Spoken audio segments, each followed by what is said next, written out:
In today's video, I'm going to teach you how to use Lucidchart layers effectively in just 5 minutes. Now, if you're new to Lucidchart or simply want to make your diagrams more organized and manageable, you're in the right place.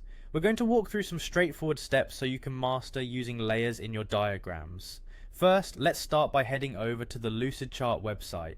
Open your preferred web browser and navigate to lucidchart.com.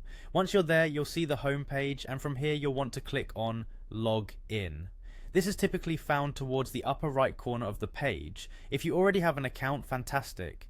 Go ahead and type in your email address in the login form that appears.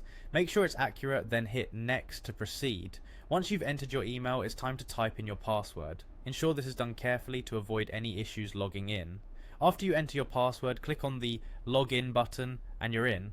Welcome to your Lucidchart dashboard. This is where the magic happens. From your dashboard, direct your attention to the Documents section. This can usually be found on the sidebar. Clicking here will show you all the files you've been working on or any that have been shared with you. Find the specific diagram you want to manage the layers for, select it, and click Open.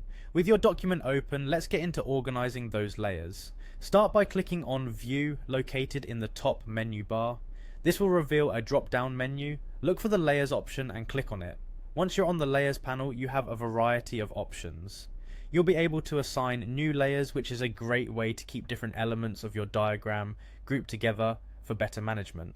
You can also assign various shapes to different layers. This allows for easy toggling of visibility, helping you focus on particular sections without the distraction of unrelated components. If you want to further manage your diagram's layout, click on Arrange. This gives you the option to center back or bring forward, thus controlling the stacking order of your elements. And don't forget, you can lock or unlock layers within this panel. Locking layers is incredibly helpful to prevent accidental edits when you're refining other parts of your diagram.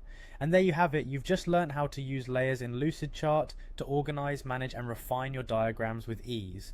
Practicing these steps will not only make your current projects more manageable, but also prepare you to tackle more complex diagrams in the future. Thank you for watching.